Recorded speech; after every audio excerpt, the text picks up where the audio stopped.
How's it going, Scrub Gamers? Welcome back to another video here at Scrub Games, and today we have a tier list for this one, for this discussion video.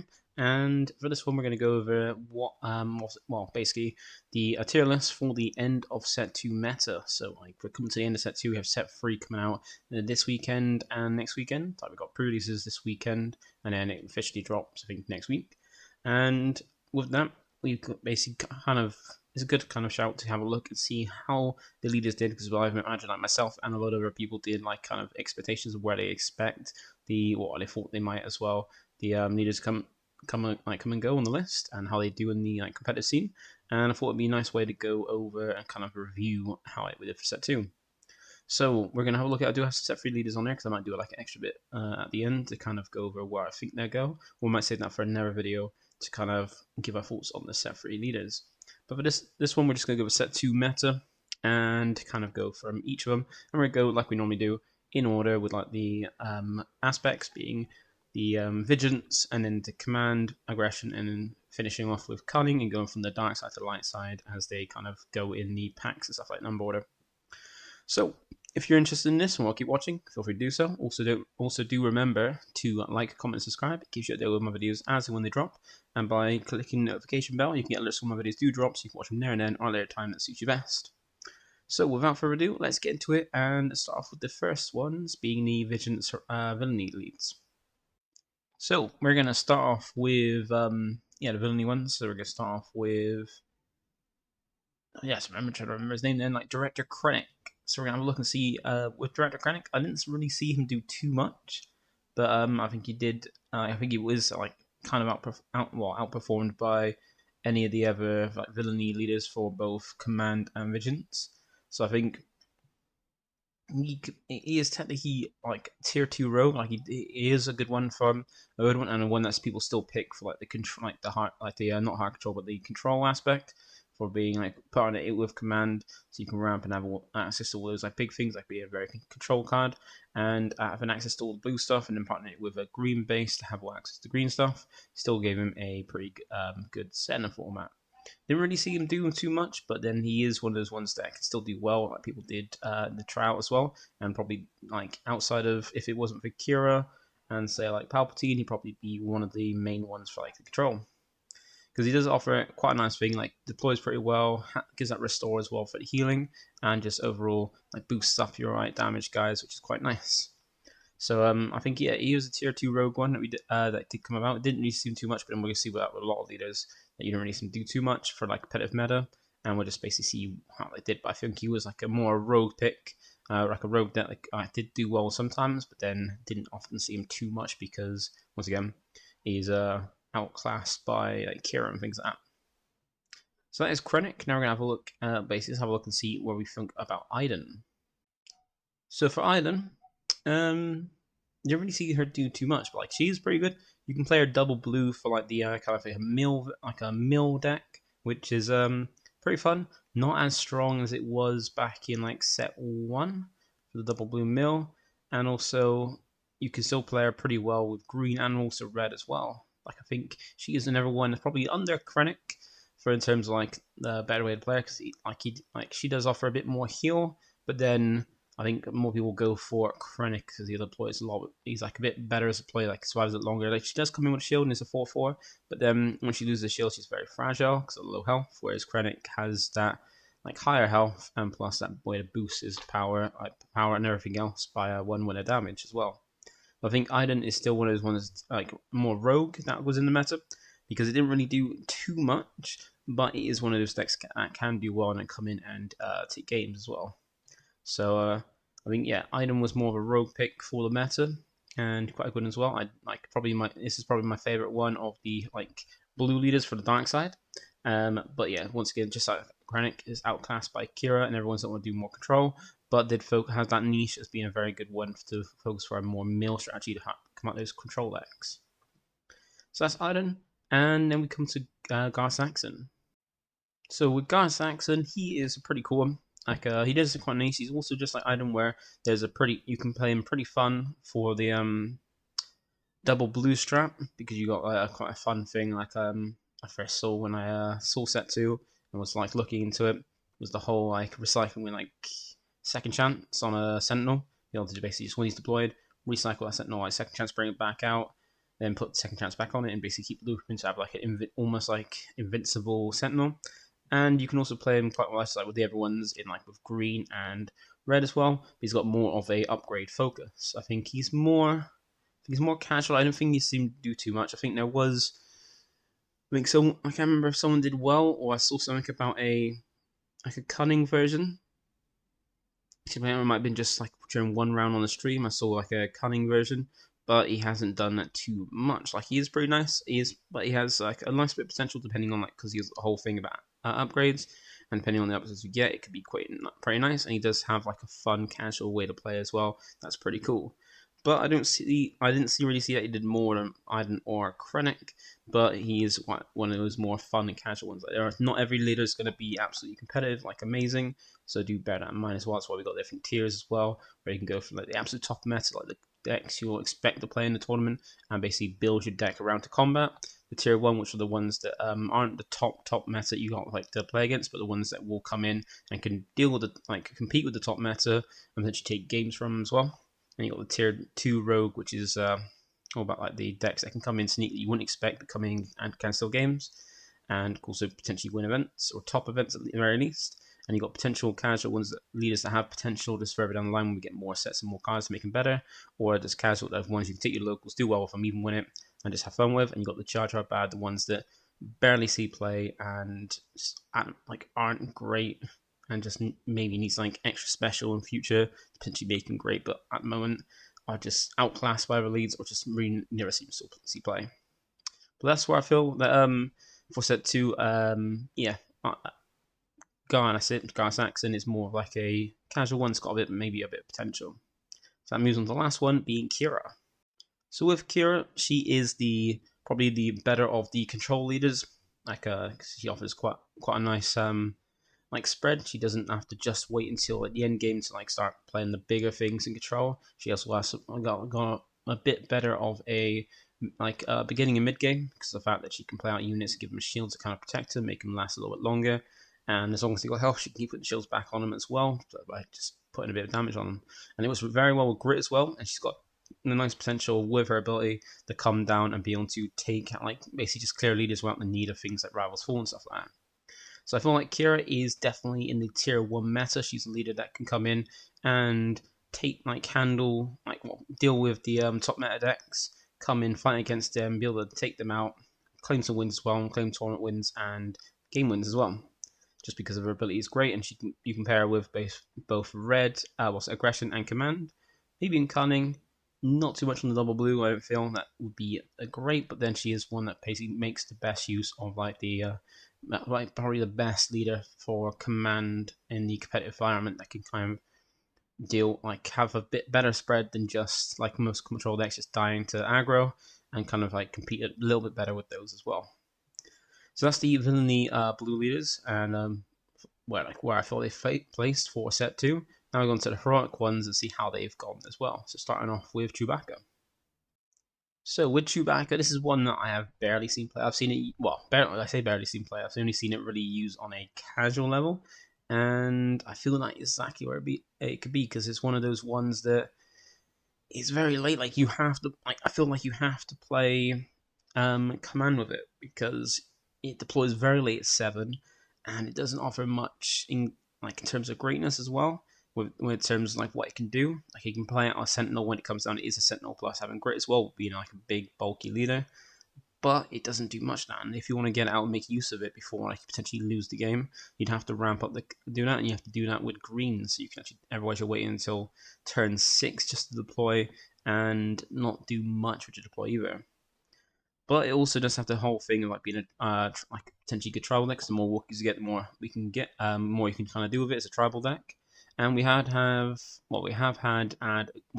a good amount of Wookiees in set 2 as well, and that kind of boosted up to be pretty nice with the tribal deck, and some of the Wookiees were pretty cool. But once again, some of the Wookiees did come out in blue, did come out in heroics to kind of go with Chewbacca, but some of them you got really none of the not Chewbacca, but the Wookiees came out in green to kind of support going with the ramp strategy, went in yellow instead as well, which doesn't really provide much to help Chewbacca in terms of deploying as quickly as possible and kind of helping combat the game. Like, you got some good cards, like some alright Wookiee cards, but overall, it is one that you like only really want to play with green to ramp up so you can drop Chewie. But it is fun on the casual level. If you want to play casually and play like tribal with Wookiees, this is a good one to go for. But outside of that, yeah, like it's not Jar Jar bad. I don't think this is like absolutely terrible, but you can play it for fun at casual level. So that's Chewbacca. So we'll move on to the next one, being Chirrut. So with Chirrut, this is one that this is my probably my favorite leader in the game at the moment, and one that I actually tried to get a showcase with it, managed to get a showcase to actually play, because I only want to get a showcase for my leaders that I want to play and are my favorites.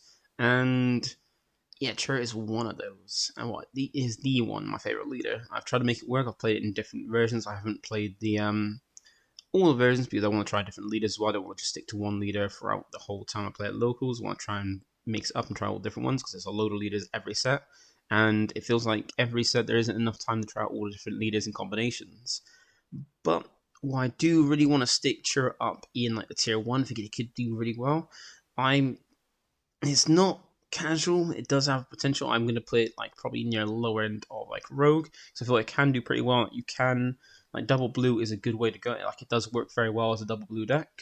It is quite fun because like deploying your leader and having invincible, or like not dying, or not be defeated unless he's like hit by damage, but have to be defeated by effects, and be able to like put upgrades on him and make him like even stronger, and then healing with like the fact he's in blue healing.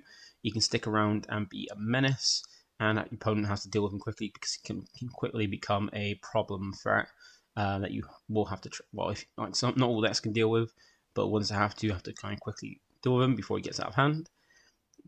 But I think he is like at the lower end of it. Like, I do want to have him higher because I absolutely love him, but he's more of a rogue pick that could do well because he could do well, as I said, in double blue. He could do it red.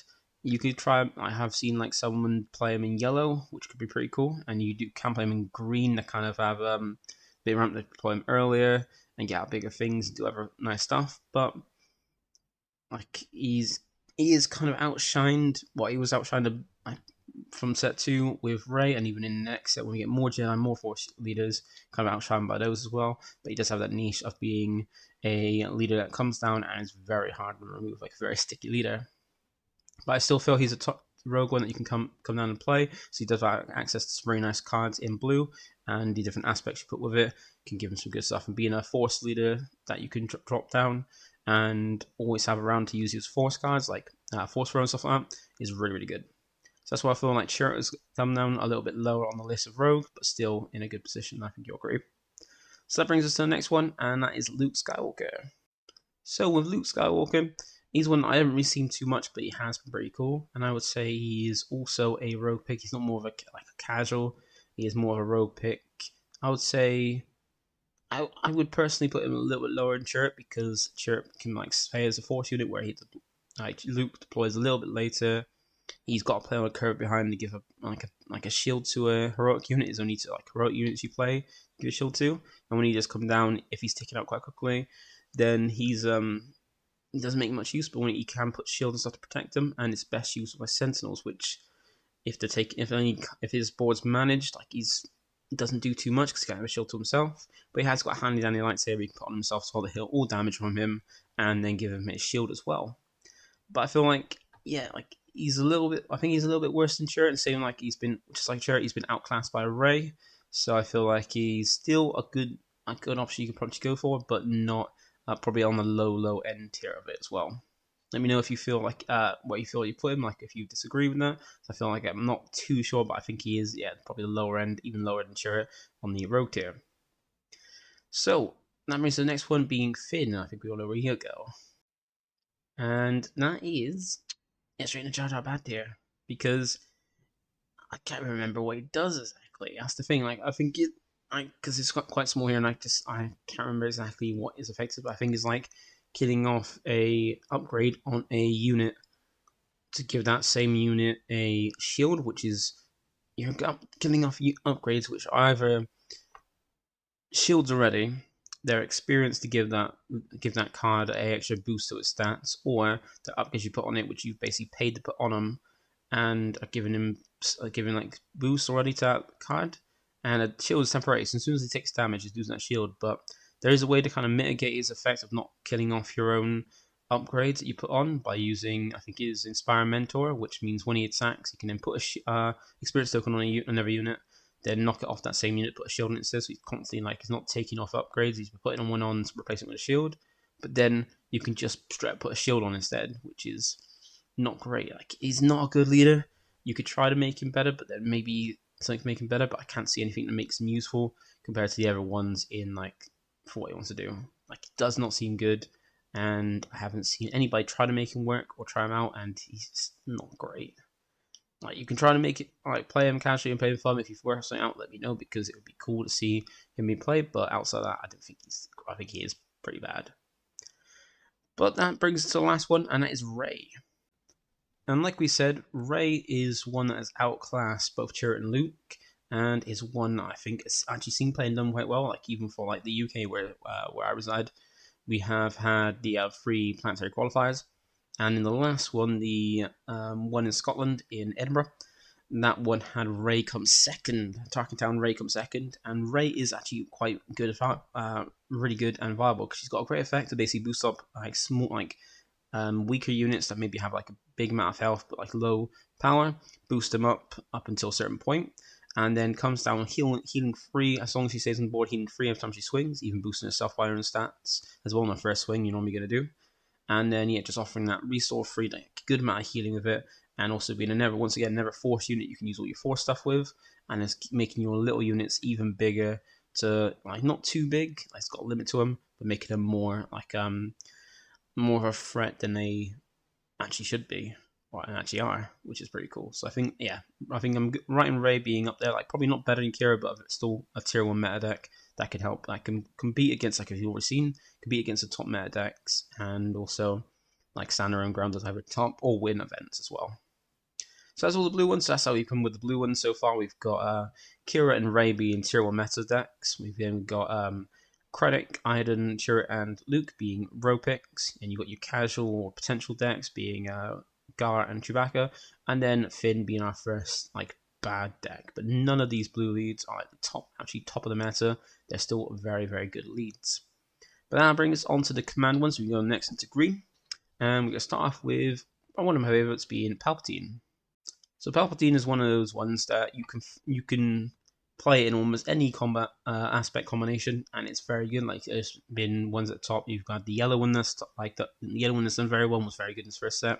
You got the double green one, which is very good, and you can get probably a little bit better in set 3. You also got the blue one that makes for a very good, like, the main combination people go for control for the dark side, being like green blue, and you also got the red one, which you could do as well for more like a aggressive build if you want. I haven't seen too much of that one, but the other 3 basically seem play and done well. And because of that fact, I feel it's like one is probably a lot better than Rey, and I would put it lower than Qi'ra just because, as I said, like, control kind of, like, has a very hard time dealing with aggression, like aggro. And Palpatine, the fact that he deploys quite late, like, he's already in the color 4 ramp, so he's already got the ramp built in, playing with different aspects, but he's one of those ones that deploys very late and is heavily on control, like the big end. So if you can, like, it's very biggest weakness. Same with Qi'ra, is that aggro can basically just defeat you, or take all your life out of your base before you can actually deploy or do anything. And I think he's a little bit less. He's not as great as Qi'ra, just because Qi'ra has a better early to mid game to kind of, like, combat against aggro and actually play in the early games before getting to the later games where he can start playing big things because of her effect to be able to play out things, do a little bit of damage to him so he can hit his shield and actually make use of things like grit. Whereas Palpatine doesn't have that. He does have a lot of sentinels you can put out, but you need to ramp up the drop him so you can actually, once you drop him and take control, like, take the fact that you can take, like, on the deploy, take something that's damage from your opponent and have it and control it for the rest of the game, or take control of it, just take control of something your opponent has damage, one of the units. It's fantastic. You can pivot and then basically take back control of a game that you're, like, on the back foot of just by his deploy, which is amazing. But he does struggle against aggro, which Qi'ra kind of does a little bit better at because she has a better like, game into that due to her effects. I think she is just behind Qi'ra but higher than Rey on the list. So then we bring to the next one that's actually seen quite a lot of play and actually been pretty good, and that is Tarkin. So Tarkin is one that has seen a bit of play, Also, on one of those ones from set 1 has actually seen quite a bit of play, and it got a bit of a boost in set 2 with having a aspect it didn't really. Well, I wasn't really played with it because it's mainly played in I've mainly seen it play in red or blue because like I said, like red for more of like aggressive way to play it, like for more like spamming out units. Blue for more of a control one. You also I've seen that my locals have it double green, do the same thing, like just ramping up quickly and have big threats, and then giving them boosts thanks to its effect. And then for set 2, it also got played in the yellow aspect as well because it had a load of good space units you can just put experience on and just boost up, like especially the phase, like I guess I think I can't remember what the name of the unit is, but it's the one that can't be captured, damaged, or defeated by effects. And there's a 2/2 that when it has raid 2, so it swings to 4, and you can just drop that, boost up this, because the only way you can get rid of it is either bouncing it back to hand or defeating it by damage. And if you boost up so it's too hard to like take out by damage or stop your opponent from even get to that point where they can ram their ships into it, then it's going to just start hitting for loads of damage. Your opponent can't really do anything about it and have a hard time and just die for that. And that brought about that the whole way like Tarkin's really played nowadays. It's just the yellow version is the best way to play it because of that fact. And you got things like Triple Dark Raid to bring out vehicles, be able to bring them out active so you can attack straight away, bring up cheap off the top of your deck as well, and just get them back so you can play them again, which is basically just great build. And I played again with it and against it. It's a very fun way to play, and I feel it's one that is also probably I think like probably top like currently at the moment with the ones we've got on here, be the top of Rogue because it's ones that come in and do very well and do great. Not ones that can eat like very good, can go very good into like deal with the top meta decks, but it's one that can come in and basically just take games if you're unexpected as well. So I think Tarkin goes there. So that is Tarkin. Now we move on to the next one being Hondo, and that's one I've seen a lot and probably I'm pretty hyped about. Well, I do really like it. I haven't tried it myself, but I do quite like it. So Hondo, he came in with set 2 with the new keywords and new mechanics being smuggle, and he's one of those that kind of is one of the leaders that benefits from using smuggle because anytime you use smuggle, you can tap him and give an experience to a unit. So you want to keep smuggling so you can keep getting boosts. And when he comes down, he's pretty cool because he is a I think it's a 3/7, and he's got raid 1, so when he attacks, swings a bit stronger for a bit more than when he's attacked into. And when I first looked at him, I thought he's pretty cool, but I felt that there wasn't enough smuggle cards or good smuggle cards. There wasn't enough smuggle cards in general, and there wasn't many. And some of the smuggle cards weren't that great.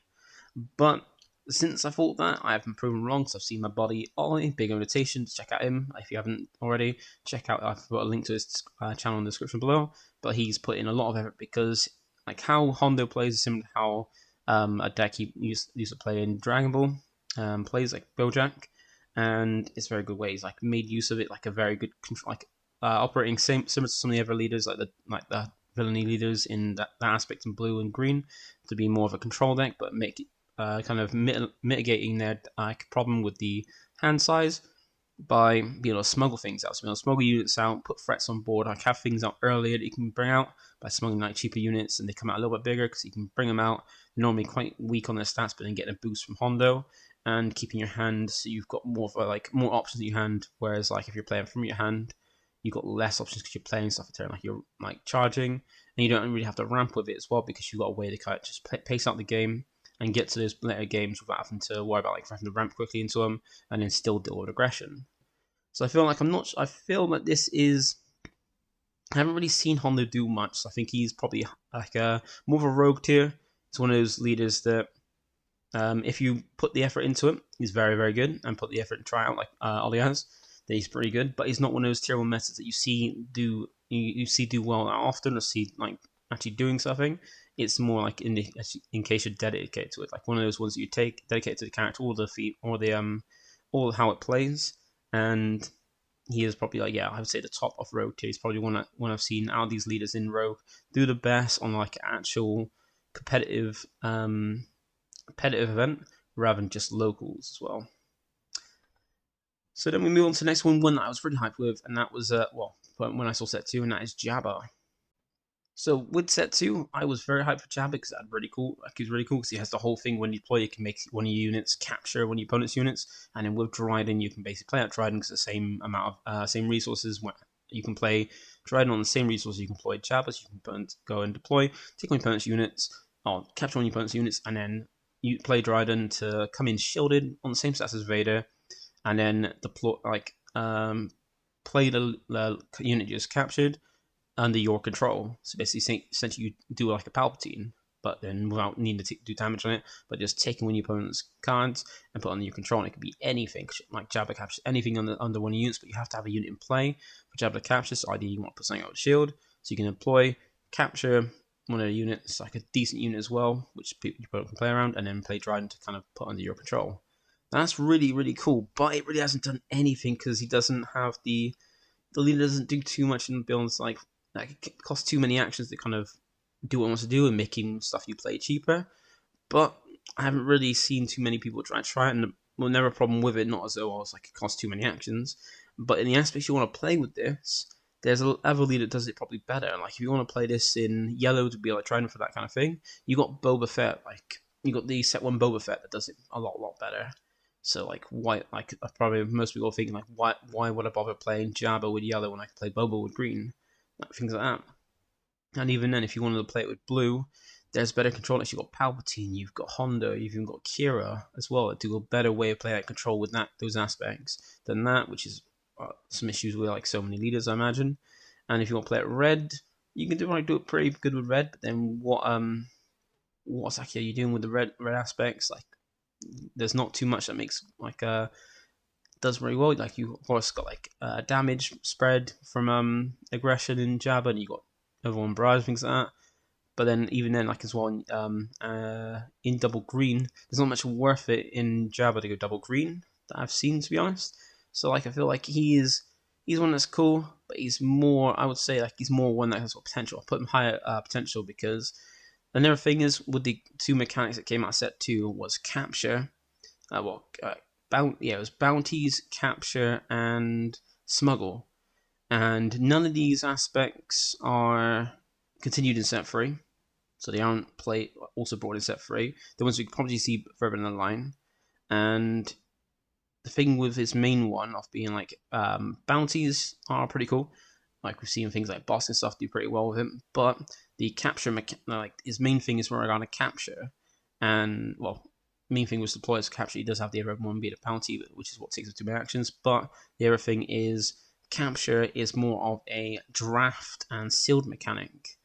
Because it seems like each one you've got more like an aspect that mechanic that's more for the sealed drafting aspect and what's more competitive, and in the 2 you got smuggle, which is more of a competitive one, and also good for sealed, and you got capture is more of a sealed mechanic than it is a competitive one. Just like in set 3, you got coordinate and exploit. Exploit seems to be more of a competitive one, whereas like coordinate is more of a like casual like a sealed one. Because you have to have so many cards on units in play to kind of trigger those coordinate skills, which is a little more difficult in competitive, where you're going back and forth controlling the board. But I'd say he's one that has a lot more potential if you get more things, like more benefits to capture and things like that. But at the moment, he's not the best, but also can play very fun casualties too. And that brings us to Moff Gideon, and this is one that I feel isn't crazy all about attacking. Moff Gideon. I don't really know what much more to say about Moff Gideon because he's never one like that. Basically, just other leaders do it better, and he's more like a low unit, more like a low unit aggro. If you want to, like his whole thing is like swing with a unit, and if it swings with another unit, it gets a power boost and also gains overwhelm, so it can basically pierce the control board and pierce damage through. But in the next set we get Maul, which is a lot better in the better aspects, and what is. You got potential. I think I would just say Moff Gideon is pretty bad because you've got to put units out. The whole point is attacking your units and your opponent's units, and you're not really doing too much. I don't see it doing too much compared to like the other ones. I haven't really seen it played at all. I haven't even seen anybody attempt to try it out, from my knowledge. So there's not much more I can say for it. It's just not great, and I think it's probably better than Finn, but it's not that great at all. So that brings us to the end of the villainy side of the command, and we're going to go on to the heroic side one and start off with Hera. So Hera was one that I actually really enjoyed in set 1 because I thought it was pretty cool. You can have you're one of those leaders that can play different, because of her effect. You can play out different ones. You can play all the specters together in a deck. and not have to worry about the asset penalty like you would in other decks. And you can play all of them together. It's quite fun. And you can play them, like, there's not many different aspect combinations I feel that is great for her, but I felt like double green was the best way to play it because it gives you the most amount of ramp in green, because the dark side is the better ramp because they got super laser technician and resupply, whereas for Hera he only had a resupply. So the only other option you could get was having a command if you went double green, which is a better option to kind of ramp up so you can drop her and have like cool combinations with like the ghost and stuff like that.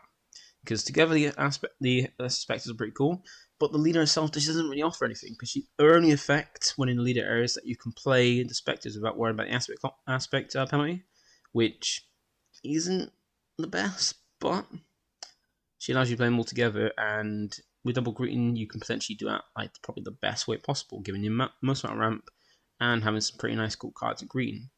Because the specters together are pretty cool, but if your leader doesn't really do too much, it's not that great. And like you could have like ECL, so you can then ambush out things like the ghost, so you can come in ghost and give 2 shields to something, so you can get the on play. Well, it comes in with a shield itself, and then on play when it attacks, it gives a shield to a specter, so you can come in ambush it with ECL, so you can then give 2 shields to a specter or 2 shields to 2 different specters, so you can keep her around. If you keep the Hera and ghost around, then you're giving a shield to Hera with the ghost, and then using Hera to give experience to the ghost, so it stays out and it gets stronger and stronger. And then do the same thing to other aspects as well. You can even have like things like Zeb come in ambush, take out a unit, and deal like I think 4 or 5 damage, however many it is when he takes out a unit, to do another one, and things like that. So pretty cool. But then with set 2, you didn't really get anything. You didn't get any new specters, nothing new that kind of benefit it to make it more viable than any of the other heroic green ones. And as that, I think it does have potential with more aspects, but like low end. I think it's more of a casual one you can play local. Like even we have someone at our locals that plays it casually. I did have it, and I probably still do have it to play casually. But it's one that's got more potential depending on the how many more specters. In set 3, we do get 1 more specter. We get a new Sabine, but that's it. We don't get too much, and it's basically entirely dependent on the specters of how it does. But that is Hera. Now we're going to move on and have a look and basically just go over Leia as well. So with Leia, she was one just like with Sabine, was one of the probably better, like the main ways to play aggro, because you can do pretty well with red, so do the same aspects as Sabine, or the main way people play Sabine, and be very aggressive. But the problem was, unlike with Sabine, Leia needs, not needed because she's still out, but needs a board to be able to be as aggressive. Like you need other rebels out, because our whole thing is getting more actions done in more things done in less actions. So be able to attack with things like 2 things straight away, one after the other, before your opponent gets an action, was pretty good. But if you can't keep the stuff on the board, you can't really be as aggressive you want to with Leia. And since she has been dropped completely, like I haven't seen her. I saw she was playing in set 1, but outside of that, since then, I haven't seen her be played at all since the early days of set 1. And I think she does have a bit more potential. I think she is more, like a cash potential one. Probably a little bit less under Jabba, I'll say above the other 2 here. And she has a bit more potential to set, like, with more rebels. Maybe like Sabine, something happens to Sabine or something like that. She can maybe come about. But she's one of those ones you can still play casually, do quite well with. But yeah, she doesn't, like, Sabine outclasses her. If you control a board, she can't really do much with her ability, and as such, like, she's just dropped off. And we haven't really got any more rebels to kind of go with her to kind of give her a boost. We haven't got many more, but if we get more in the future, more sets, then that might change potentially. So that's how Leia's gone, and we'll come to the next 2, which, well, I haven't seen much played, but potentially have potential as well. So the first one out of these 2 is Boba, and this is one that I never really saw play or use at all, and I hadn't seen it at all do anything, or people even try it out. And then we come to the Cardiff Store Show, not Store Show, Planetary Qualifier, the second one in the UK, and it made top 8. Blue version of it made top 8, and actually I got to there, I think, then ended up going on to top 4, and then lost out to the other kind of Boba, because there are a lot of that Boba that day, like set one Boba. But it just goes to show that the leader actually did something pretty well. I think it ended up going, well, it made top 8, so it must have gone either X1 or X2. And that's basically surprised a lot of people, because it's one that people weren't really expecting coming out. And actually put in points, I think, from one of my buddies that played against it. They're shocked at how basically what they could do, because it just come out with like sentinels that are just strong, like stronger than what it would be, because it basically gives any unit that's got a keyword an extra 1 power, I think, what it's deployed, and then you can do that for when you do on the leader. And with things like Sentinel and Restore and stuff like that, things that have keywords, just those red skills, just give them a boost, which is pretty cool. And when you have things that, like with partner with blue, have things with shielded come in, they're like shielded, so they have the extra power, they got protection, and that was pretty cool. So I feel like with this one, it's one that I didn't expect to do too much, but it's like probably we can see that it is more of a road tier, because it actually did come in. Get games for like surprise factors, like people not knowing how to like deal with it, not seen it before, and they come in and actually get a top placing spot. And it's one I potentially see, like being a little bit higher than Luke, maybe higher than Chirrut. It actually has performed. I'll say a bit higher than Luke. It's shocking, but then it's one of those things that once you know what it does, it's probably not as it's probably more that shock factor that made it go as far as it did. But it's one of those ones that still does perform, and I'll say is more a rogue leader now. So that is Boba, and then we have the last of the heroic, the command ones, being Hunter. Hunter is one of those ones that I really wanted to work, because I do like the Bad Batch, I do like the show, but then the leader is just very disappointing, because it deploys very late, and his effect is all about unique units, and you need to keep one, and it's all about needing to keep one on board, having a copy of that unique unit in your resources, so you can basically just get it back, like get back the card to your hand, like keep advantage, and then ramp from the top of your deck. But you got units around, and it's only revolve around unique ones as well. So you've got any units that aren't unique, which are there's some that a lot of people play, then you're not really doing so much. So in the first few turns, of any game, you're not really doing too much, and it's just honestly, I feel have potential, but then there's not much you can give potential for, because the Bad Batch isn't a trait. It's basically just a bunch of cards that are clones. They don't have the trait Bad Batch. They're just cards together that you know are in the Bad Batch. So I think this one is Jar Jar bad, and probably even worse than Finn. Because these with Finn, I've got there is a way you can kind of play around his effects if you go over a certain aspect to kind of do what Finn wants to do, which is not great. But at least Finn's got a way to kind of make use of effects. Whereas Hunter, his effect isn't great, and he's got pretty good stats, he just deploys too late, and the ramp in the heroic side of command isn't as great as the villainy one. So unfortunately, even though I really like the character and want it to be good, want the leader to be good, I think it's just pretty bad. So those are all the command ones. So we've got from both command and villains. None of those leaders are the top tier meta. We got a few there. That's the tier meta. A fair few in the rogue. A lot of casual ones, or ones that have potential, and then at least 3 that are pretty bad in those aspects. But now we're going to move on to aggression, and we'll start off with the main man himself, being Darth Vader. So Darth Vader, this is one that I wasn't really interested, but then thanks to Johnny showing me the Vader control list after he spent a lot of time playing it to kind of like get it suited to his playstyle, I came to really like it. Like, I haven't really played the green version, but like it has been played before. I've seen it being played in double red. I've seen it playing green and also being played in blue for control. And while he is kind of outclassed now by some other leads, he is pretty good. Like, still goes strong. Like, you still play him. Like, the green version is still pretty good. It might be outclassed by boss, and the blue version might be outclassed by things like Iden or I still say he's got a good still got a good shot into blue, but he's probably like outclassed then by potentially Boss. Like, Boss probably outclasses him both in the green and the red version, but he still is a pretty nice leader. And I would say he's still like a rogue pick. You can do pretty well with him. Like, he hasn't seen much. Like, once again, he's outclassed by Bossk, but I still use better than, still at least better than Luke. Maybe not better than Boba then, but still he is well, it's essentially outclassed now. So he would be potentially a tier 1 meta deck, but I think Bossk coming into the meta and being like a little bit like being a better way to play it for both aspects you can play him in are pretty good, being blue and green.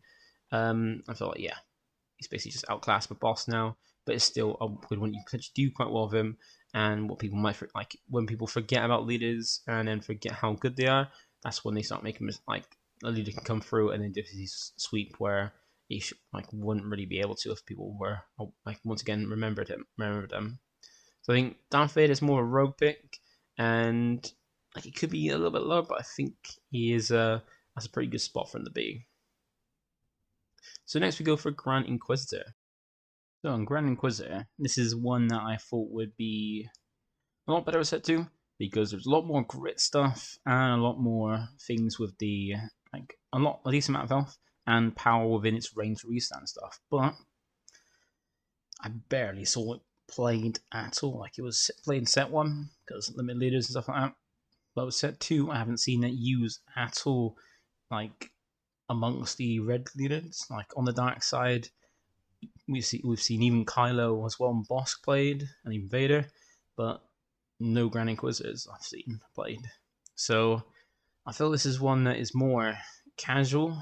Like I think like even with the stuff in set 2, that made it like could make it a little better and make use of it. It's still, I think like the deploying so late as 6 resources is quite late. Like maybe deploying a little bit earlier would have made it a little bit better. But even with all the more, like new things, it didn't. Nothing really brought about. It could either be that like it wasn't worth trying when you got other leaders, like maybe like the other leaders like Bossk, Kylo, like Kylo be more aggressive than it. Like was basically a better option. Like why play Grand Inquisitor when you got Kylo was a bit more aggressive, or maybe just like it's probably one of those things where it's like why try out leader when there's never leader. Like some leaders will be on this, but I've never saw it being played at all, and it seemed quite interesting, but I haven't seen it played at all. But I think it is one you can still play fun, like pretty well casually. But even then, we've seen it have potential for set 2, but still have nothing done with it. But then that brings us to the next one, the last of the set 1 leaders being IG-88. Now, IG-88 is one that I barely even saw played in set 1, and it's one of those ones that I thought would get a bit better with the future sets, where if you get a lot of low-cost units you can just play out, then he could probably be a little bit better. Like he deploys pretty decently early, like 5 resources, I think is his resource, is deployed to him.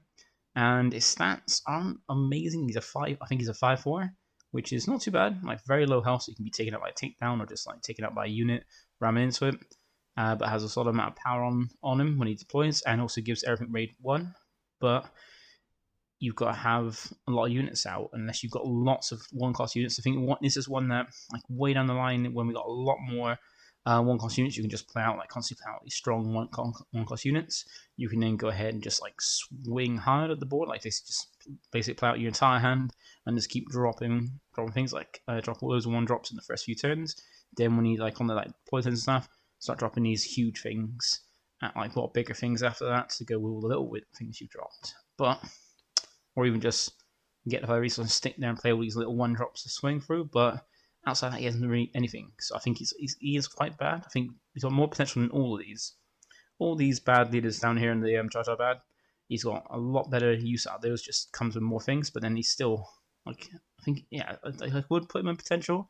But even then, if that stuff can come about, then it's not going to see much. But then he's just not a great leader. I haven't seen him played at all. I think I saw him played once. I played against it once at a store regional where someone's tried it with like putting fallen lightsaber on and things like that. But outside that, I've never seen it played at all in any other capacity.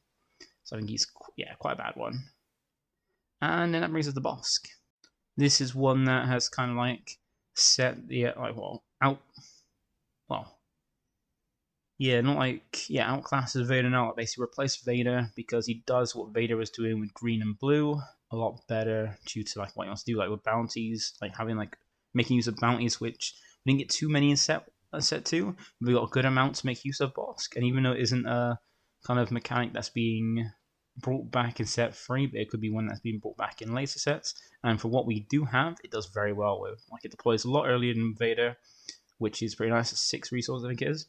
And it comes out with solid stats. And also getting a double claim of bounties when some of the bounties are pretty good is really nice. So I think Bossk has proven as well. He has done really well events. He is up there. And I'd say he's better than Rey for like both like in the control. In control, I think he would be better. Actually, I think he's not. Yeah, I would say he's like better than. I would say he's better than Qi'ra. I would see more like since we've had it, like since we've had like the end of the format. I think Bossk is still doing better than like Qi'ra in terms of like as a control deck, and even with the green as well, he's probably like a little better than better than Vader and have the option to go like mid. But I'd say he's probably the top of the tier 1 meta for these. So I kind of want to put Palpatine a little bit higher, but I feel like that order as well with like Bossk, then Qi'ra, then Palpatine, then Rey is probably a good indicator of what we've had so far. But yeah, Bossk just double claiming bounties, plays a lot in Vader, basically just outclass Vader in all his different aspects he wants to try him. So that is Bossk. Then we have Kylo. Kylo is one that like it seemed to be like from like the view of the set 2 when it was first shown. Well, like when all the set was released, like looking at it like anticipation, it kind of seemed to be one of those like very good ones. Like could be very aggressive, like plays so early, and also like depending on your hand, but you can like basically just rinse through your hand just to basically play out loads of units on board, and also just buff up your units. And you didn't see too much play, but it has seen play. Like has been dropped. It's been mainly in yellow and green as well. Like even my buddy Olmo, he was doing really really well at Manchester when he's trying out when he's playing Kylo. And then I think he did end up losing 2, but he was doing really good. Like even had we had kept hearing like people talk about his decks, and like I'm hearing like people coming around or going around the room hearing about like there's a Kylo Green doing quite well and things like that, like putting that kind of like Kylo on the map for the event. But I don't think he's a tier 1 metal deck, but I think he is a good one for Rogue. And I'd say probably just after Hondo, a bit better than Tarkin in terms of like being a road that can do pretty well, and we have seen it doing pretty well as well. Like it's mostly been in yellow because you get all that aggression with yellow with the event and stuff to swing to do more damage with a boost thanks to like things like Surprise Strike, and even with green be able to like not just ramp up but also like keep dropping Maul and Vader to have to turn, even like dropping them cheaper and a little bit earlier with like Palpatine's return and stuff like that. So I think he's a pretty good tier 2 road deck. And I think that is a good spot to put him in. So that is all the dark side red leaders going all over the place in each tier. What's it from top tier? But now we go on to the lighter side, start with Cassian. Cassian is one that was like I didn't really even see much play in set 2. I know one of the developers of the game, like one of the game designers, is like on Cassian a lot on like streams for like FFG and stuff. But I never really saw Cassian do much because what you could do with Cassian, even in yellow, you could do better with Sabine. So like it was like why play like yellow Cassian when you could play yellow Sabine, and that's exactly how I feel like even with set 2, like it does seem to have a cool effect and stuff like that. But then anything you do with him, you could probably do with Sabine a lot better, or even with like Han Solo, like what he could do. What he can do better than Sabine, a different color, Han Solo can do better with the other one. So I feel like he is one that is nice for casual. Probably one of the like lower end. Like, wait, did I drop like Hera in? Oh yeah, because I have potential. I think like IG is probably like a lot higher than the rest. I should put like IG a little bit higher than them. But Cassian's one is probably like higher than at least Chewbacca and Hera. So I should have corrected that. But yeah, I think he's like on the lower end of casual play. Like you still see people do it probably at local level, but he is not one that he's going to do great since like the other leaders in his aspects probably do it better in each aspect as well. So that's Cassian. Then we go on to Sabine. Now this is one of the top meta decks easily. Like there's 2 top meta decks. Spoilers for anybody that hasn't really played the game or just kind of like learning about it. There are 2 top meta decks, and Sabine is one of them. And Sabine is the one that holds off the decks that kind of can do well against the other top meta decks. So she's one of the 2 that kind of you're expecting to play against, and you build your decks to kind of deal with, as well as do what it wants to do.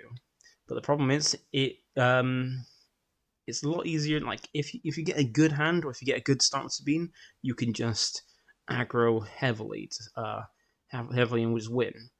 But if you don't open too great, and your opponent can just like manage the board and maybe heal and like prevent you from doing what you're trying to do, even if like you're trying to be like stop you from being as aggressive as possible, they can survive out and then basically stabilize and just take over.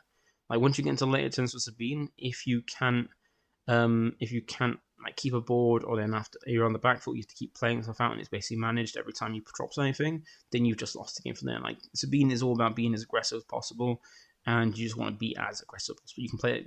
Green is the more preferred way people have played it, like what's been topping events. But then there's the yellow version, which is like even more aggressive than green, but then has like a harder time stabilizing after like it gets dealt with. So I feel like Sabine is definitely one of the top meta decks, but it's the one that then aggresses and takes out all the control decks that want to deal with the other top meta decks. The other top meta deck comes through and just basically is like champion of the game at the moment. But yeah, Sabine is a proper top meta. Probably people, I don't think anybody's going to like dispute this. That is one of the two top meta decks at the moment. So that brings us to the next one, being Bo-Katan. This is one that really hasn't done anything that I've seen so far, but it's all focused on Mandalorians as well. So like there was a load of Mandalorians that came into set 2 with it. It's not like it's because Underworld heavy set, and also with the Mandalorians as well. So there's a lot of Mandalorians, but there were more Mandalorians in certain aspects than there was in like general, just all the aspects. Like it's mainly Mandalorians come mainly in red and blue.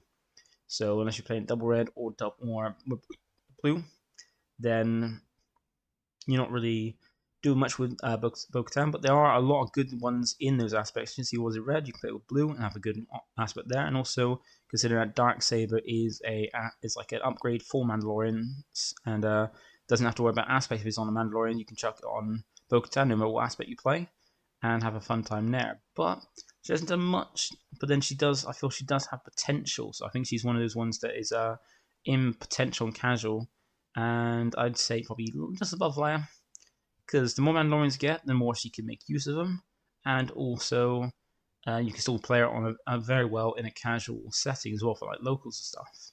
So I think Bo-Katan is a pretty good one for casual, and has potential for more Mandalorians to come in, and hopefully we do see some more Mandalorians, because we did get quite a few.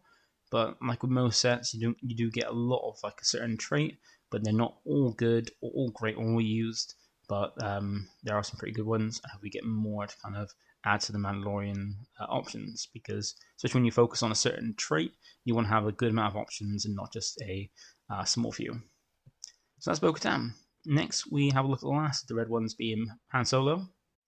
And this is probably the best deck that can help like combat against the top meta decks, and I would say is the top of the tier 1 meta.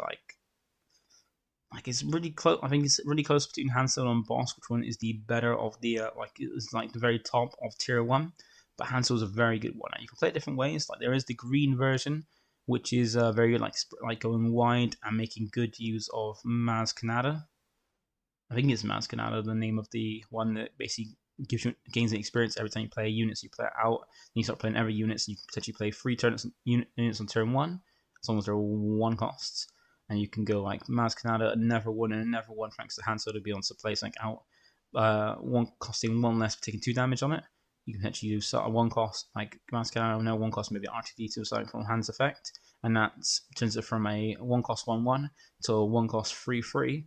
That gets stronger the more things you play. And if you go wide, it's going to be very hard for your opponent to deal with all these like small things hitting you, while you're trying to play out things to kind of deal with it, while they then like deal with your threats. Also, keep like spamming things aboard, and also playing things a lot cheaper as well if they play bigger things. And even then, you got the blue version playing things to play like Luke a turn earlier, all these different units a turn earlier, and having the access to all the good stuff in blue, like removal effects and some good units. On top of the stuff you already have in blue, obviously red in heroic to be aggressive as well. It's a very good combination. Like you can play every aspects, but not many people. Like I think there is even a time where people were playing with double red, as well, because it's pretty cool double red stuff to go with it. And then also, like, the one thing I haven't seen it is playing yellow, but then I think it might not, like, it's like some leads are better in, like, there's no point playing it in a different aspect where whatever aspect is like the best way to play it. So I feel like it might be Han Solo with maybe being blue, but then like still good potential in green. But then like there could be options in yellow. It's either not been explored or it's not as great as the other ones. But Han Solo is definitely up there, probably the top tier 1 meta deck that can deal better with the 2 top meta decks. So that is all I've read. So we've got Han Solo. Now we're going to yellow. We'll start off with probably the leader most people like, and you've probably seen the most, which is Boba Fett.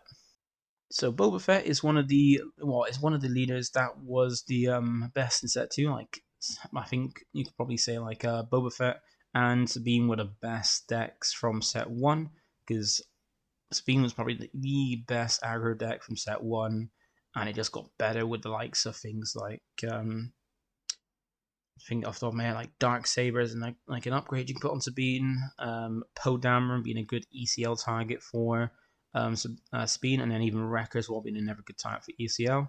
Like things like that might be boosting, making Sabine stay in one of the best decks in the game from set 1 to set 2, just adding on to what it already had, plus making it just even better. And the same can be said for Boba Fett, because he got like just better units, like more underworld units and things like that, more like things like more better cards. So you got the Forlom and Zuckerstrip duo. You got things like Hotshot Blaster. You got Boba Fett's armor being a unit like upgrade that's in his aspects already. That just reduces the damage you take by 2 every time you take damage, and be a 2/2 upgrade for the cheap cost of 2. So making it, when you deploy Boba, very hard to get rid of it unless you use the hard removal, because if you're doing damage, it's going to take a lot of damage to get through it. And just basically secure its way. And it is the best deck in the game, even now in the set 2. Like from set 1, it's the best leader, and now even in set 2, it's still the best leader, because just like Sabine, got even more things. It just kept it in a spot. And if you've ever looked at the results for any event for set 2, you can see it's always there in high volume. Like when you see a top cut, there's always a lot of Bobas in the top cut, and it's just stayed true from set 1 and set 2. Like, best leader in the game, hands down, and it just got better. We got same with Sabine, got more cards in set 2, and kept its place there. So that is Boba Fett. And now we move on to the next one, being Thrawn. This is a leader that I was having fun with trying out in set 1, because I saw it was like the control version, and I thought I'd give it a try, like utilizing its effect to kind of keep control of the game, knowing what both you and your opponent are going to have for the next draw, and also be able to rest stuff depending on what's on the top of either deck. And it's very good because you paired it mainly with blue to go at good controls. You have all the good stuff for controlling yellow, and all the good stuff in blue, like removal and things like that. And just like every leader is going to have in the dark side of yellow, is can Boba Fett do it better? Which is always going to be yes. Well, the majority is going to be yes. There might be some exceptions, but very few exceptions. But essentially, any way you want to play a Thrawn, Boba Fett's going to do it better. And I think due to that, people haven't really tried using Thrawn, but technically, if you're playing Thrawn, Boba Fett's going to do it better in every way. And this is why I feel like he's probably going to be one of those ones that more casual. Thrawn's going to be one of those casual, potentially has potential in the future, but he is still a decent leader. Just why? The question is why? How are you going to play Thrawn? And that way you want to play Thrawn, does Boba Fett do it better? And most of the time it's going to be yes, or even all the time it's going to be yes.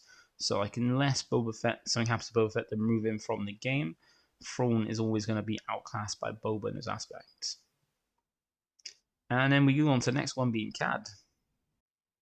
He is a never that is basically outclassed by Boba, but he is still pretty good. If you just don't want to play Boba because you want to play mirror match, just don't like the leader or just don't like the character, you can always go ahead and play Cad Bane, because he's pretty good. You can play him double, you can play him just like Boba, in different aspects. You can play him in all different aspects. But I think where he mainly shines is in red, because usually how his effect works, with every time you play an underworld card, not just a unit, just a card, you do one damage to a unit, and your opponent gets to choose what unit of theirs that takes the damage. And then when he's deployed, the same thing when you play the underworld card, but now this time it's 2 damage. You can use it once, but once a round, or once a phase when he's deployed. But essentially, it goes very well with aggression, because aggression is all about throwing out damage on the board, like throwing out like damage left, right, center, and that on top with like Cad Bane's also effect, also just do damage by just playing underworld cards. I mean, you can control the board a lot easier thanks to his effect combined with aggression. So the main way that he's done well, and basically he's been played, is in aggression, which is it's the main way he's played. But then you can also play him in green. You've got some good stuff in green with essentially, if you're playing green, you're doing the same thing as Boba, but instead of like just untapping resources and having a very good upgrade put on your leader, you're essentially doing the same thing, like ramping up, playing big things and controlling that kind of way, but also just pinging damage on units to kind of make it easy to take them out as well. So if you're ambushing, you're pinging a bit of damage to make it so if they're just out of range, you can still take him out with ambush. But I think he's still a really strong one, and he's definitely going to be a tier 1 meta deck that he has topped and done well, and can still compete with these two. Like, he can do very well against speed, like popping the damage while playing units and controlling it, and then he can do pretty well into Boba as well. So that's Cad Bane. Like, I think he could maybe do up a little bit higher, but then I think still he's like outclassed by I think he doesn't do as well as these control decks with like Qi'ra and Sidious, but he's still a tier 1 meta deck that can compete with the top meta. So that brings us to the last of the dark side, and that is Aphra. Aphra is one of those ones where there is a lot of potential in the future for her. She seems to be like one of those ones that could be really good in the future, because there's effects all about like using at the discard, like making use of the discard. But currently, there's not many cards that kind of make good use of the discard, and you can play it different ways. That you can play a control and focus on that like hard control, focus on that milling to like make your opponent take damage to their base for like once they've decked out and can't draw any more cards, things like that. But a very long hard control game, or you can play it with different aspects. Once again, she's never won there. Why play her when Boba does the same thing she wants to do but better in every way?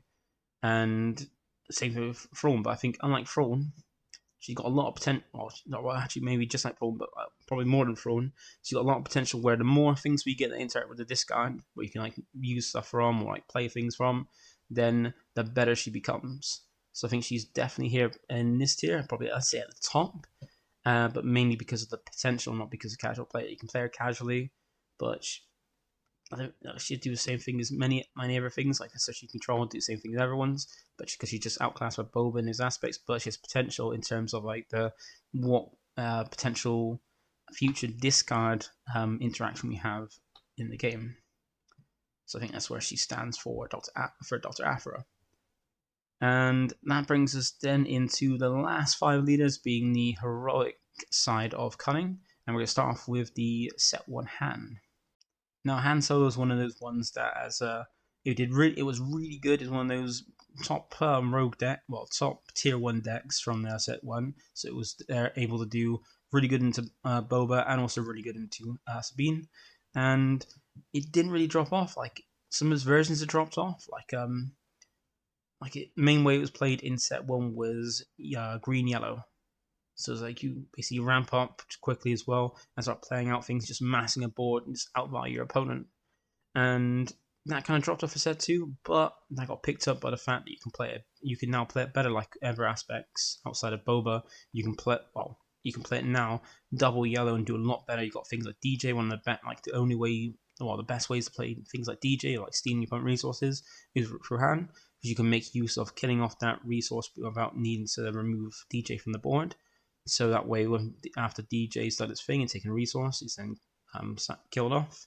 And then if they do remove DJ, they won't get the resource back because it's already gone before DJ can give it back by being removed. So a really good way to use that on a ramping use of taking your opponent's resources and not giving them back is really cool. And it's the only really way you can play. You can do it with I think you can't really do it. You can do it in other ways, but not as great. But this hand is really the best way to use that legendary DJ, and it's still very strong. Like it's mainly used in double cunning now, but you still got the option to go cunning green or cunning command, yellow green, and it's even done well. I think the blue version of it topped as well. So it's definitely a tier 1 meta. I think it's maybe I think just under Bossk. It's still very good, but it's like it's one of those ones that's very pilot heavy, where you have to have like there's so many different interactions and different scenarios. You need to be very well versed in all the options you can have with it. So it's not like a beginner friendly deck, but it's one that if you can play it well, like if you know it, like know the lines and play it well, you can do very well with it. So I think it's definitely a tier 1 meta deck for the set 1 hand. And that brings us next to Jyn Erso. This is one that I tried out in set 1 because I wanted to play something. I wanted to I thought I had a good idea of using it for hand control. I thought it could do better than playing like hand. Just one that like a lead I just wanted to try out, and I thought with hand control it could be a good way to do it. And try it with double yellow in double yellow hand control in set 1. And I managed to do well and win a locals with it. But that was just one time I just played it locally, play it fun casually because of an idea. But now, even though we want more hand control stuff, you can do what you want to do with like hand control in just a different leader in a better way.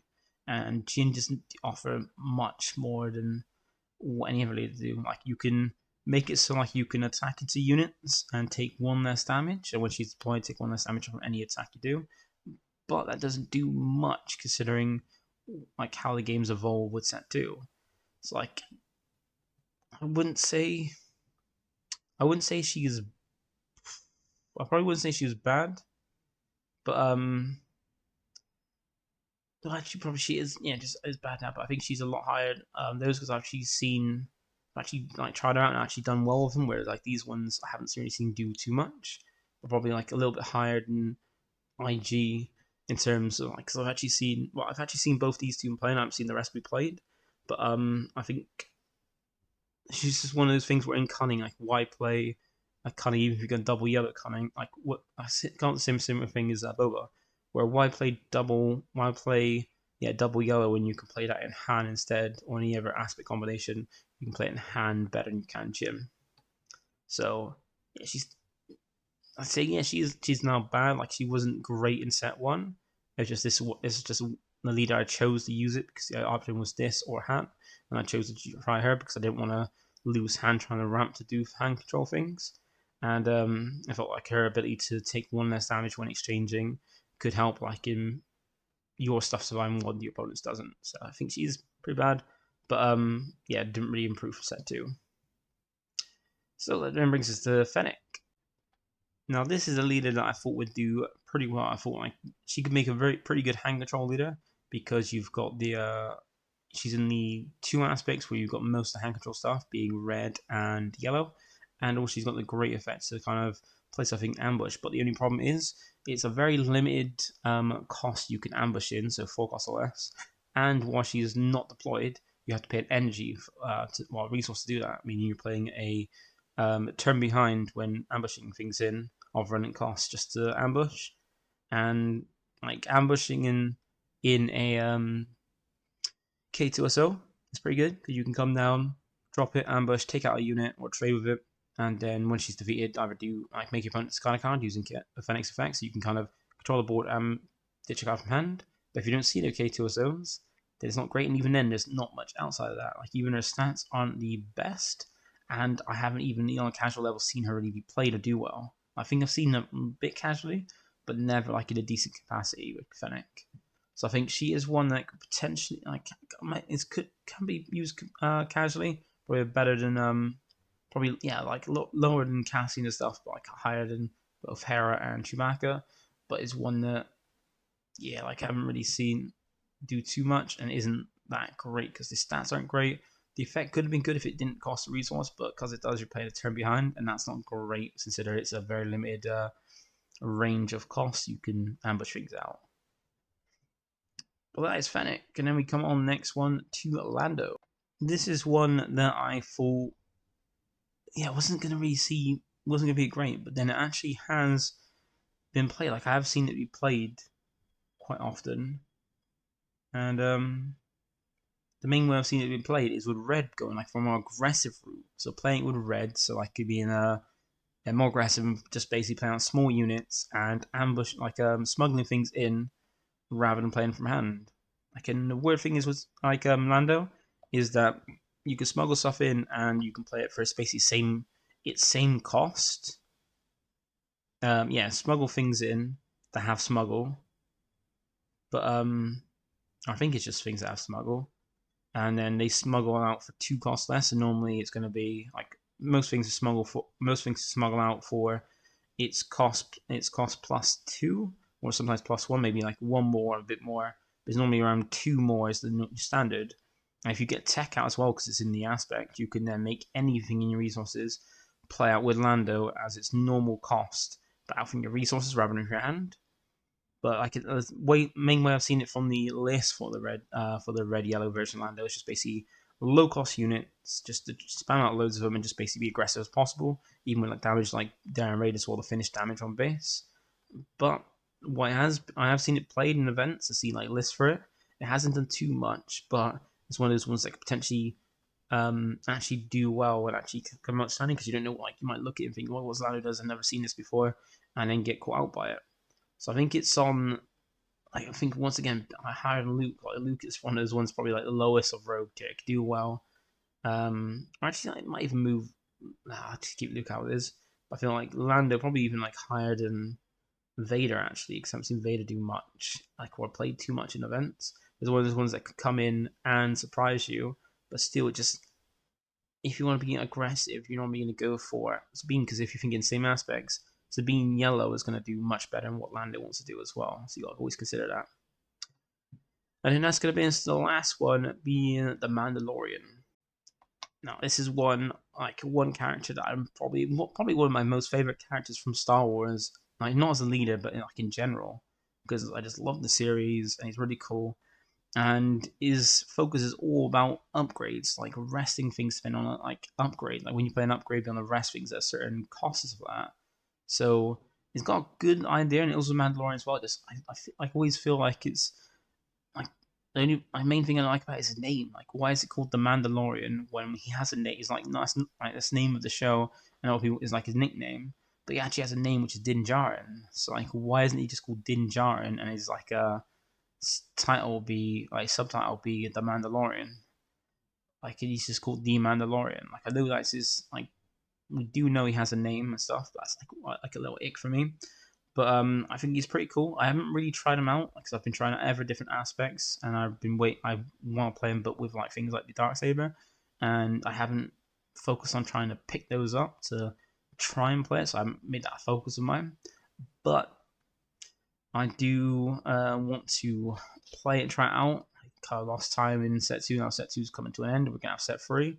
But he is quite fun, and there's like he has the same thing with Bo-Katan, where there's not too many Mandalorians, and he's not just focused on just Mandalorian. Well, you can play with Mandalorians, but his focus is more on upgrades. So he doesn't have the focus. You don't really have to have a focus on Mandalorians, but just have what he wants to do normally, but have upgrades. But the problem is, like normally, what you're going to want to do with Mandalorian is going to be done better with Han, because same aspects, and I kind of play out things a little bit like quicker than like the Mandalorian wants to, but you got some pretty cool things like when Mando applies, you can put the Mandalorian armor on him, which then gives him a stat boost, triggers his effect, and also gives him a shield. And that's not I think that's not an upgrade that's unique, so you can put multiple on. And then also same time you can put the Darksaber on as well, so like bring him out with a shield and then also with a upgrade and make him a huge guy just swinging. And the nice thing about the main thing with the Mandalorian, the Darksaber, is the big boost you can put on. Like if you're a Mandalorian leader, it's a very good card you can just chuck in. So as soon as you deploy, you can chuck this on and make it a huge boost to your leader. Like because it gives a 4-3, which then turns this from a 4-7 to then an 8-10, which is very good stats. But then you want to make more use of the Mandalorian, what's the Darksaber, which is then anytime you swing, give all your Mandalorians an extra 1 experience. Which if you can play some more, like more people look at this and they can go chuck the Mandalorian on it, have more Mandalorian units, so that way when I swing the Darksaber, and then boosting up the units. But it's not the way you have to play it, but you can play it. But then you've got some good upgrades. Normally, if you're playing upgrades like the Mandalorian armor, you don't want to have that just to put on your leader. You want to have it put on your other units as well, which is a thing. And like, if you want to trigger this effect, you need to have upgrades, and you don't want to have too many upgrades, because if you can't have a unit to put on, then they're just dead in hand as well. But then in these aspects, you can still play Hotshot Blaster no matter what aspect you play, and that's a card that you can then use the trigger leader effect and put on any unit that's not a vehicle at least as well. So I think he's pretty cool. I think he's one that he's got more potential, but I think he can. I'm not sure. I think he can do well. He's got some really good stuff, just needs outclassed a bit, but I'd say he's probably like I would say the low end of Rogue. You can do pretty well with him. Like, he hasn't really done too much, but you can do stuff pretty well with him. But then, like, he only has all the good stuff, but then once again, he's one of those leaders outclassed by everyone's like hand. He's outclassed by set one hand in like his same aspects. So I feel like he's probably a bottom of the tier 2 Rogue, but then could maybe go potential, but and then does have potential and can be used casually. But I think he does have a chance to do well. And then that is it for this, because I've given all the set 3 leaders here. This is a video all about the end of set 2 tier list. So I'm still going to set 2 leads, but I will probably won't add on this one in another video. When I might go over the leaders of set 3 separately in another video, and then do another video adding them on and basically going how I feel they fit into the meta for set 3 with the rest of the leaders as well. Because then we might be probably changing some of these around, how like the better might get better or worse, and we'll go see. But that is it for today's video. Thank you for watching. Do feel free to comment down below your opinions on it. So if you feel like I put a leader too high or too low, or if I can change around like what your opinions, what your views are. It's just from my views, what I've seen from the meta. They're not like the actual shown, just what I've seen from the meta and how I feel like the leaders are. So you got the 2 top meta decks, like a fair few set 1 tier 1 decks that can compete with the top 2 meta deck, or the top meta decks. You got a fair few rogue ones that you can do, like play to still do quite well and like basically sneak in tops. You got a lot of potential casual decks, either ones that have potential future sets or ones you can play very well casually. And then we have like filers that are just bad, and one in each aspect as well, which is not one in each aspect, but also like 2 in the same aspect as well.